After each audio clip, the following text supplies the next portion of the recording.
اولین انیمیشن موریس شگفت‌انگیز. موریس در واقع یک گربه زنجبیلی خیابونی هستش که با دوست شدن با گروهی از موش‌های سخنگو دست به یک کلاهبرداری مالی میزنن که تو این راه اتفاقات جالب و هیجان انگیزی واسه شون رخ میده. من که خودم به شدت منتظر این انیمیشن خفن هستم. این انیمیشن جذاب 14 بهمن 1401 اکران میشه.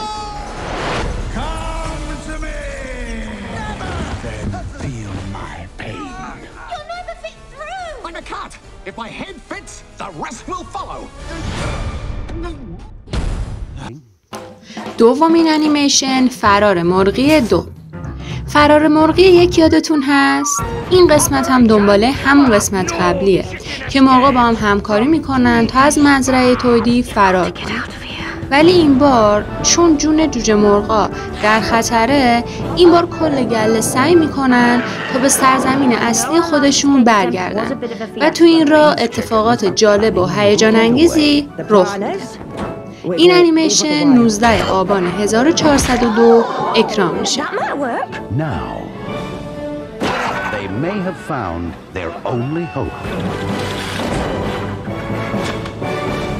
Thank you, ladies and gentlemen. You've been a wonderful audience. سومین انیمیشن خدایان جدید یانگ جیان. اولین قسمت این انیمیشن سال 2021 منتشر شد و رکورد خوبی هم توی فروش زد. این دومین قسمت از سری انیمیشن های حماسی اکشن کمپانی لایچستر هست که از شخصیت های اساطیری چینی الهام گرفته شده. این انیمیشن 30 دی 1401 اکران میشه و قطعا خیلی منتظر اکران جهانی این انیمیشن در سال 2023 هستن. چهارمین انیمیشن سگ‌های نگهبان.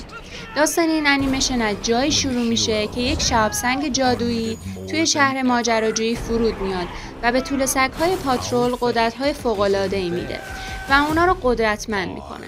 وقتی هامدینگر که رقیب طول سگ‌ها هستش از زندان فرار میکنه، با یه دانشمند دیوونه متحد میشه و تلاش میکنه که قدرت طول سگ‌ها رو ازشون بگیره.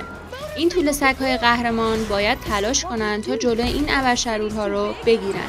این انیمیشن 21 مهر 1402 اکران میشه.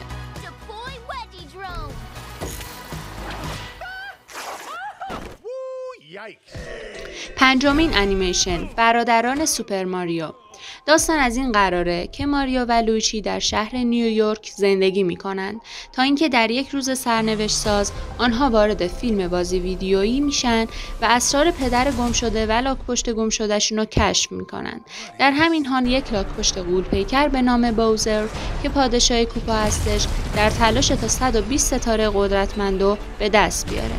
این انیمیشن 18 فروردین 1402 اکران میشه.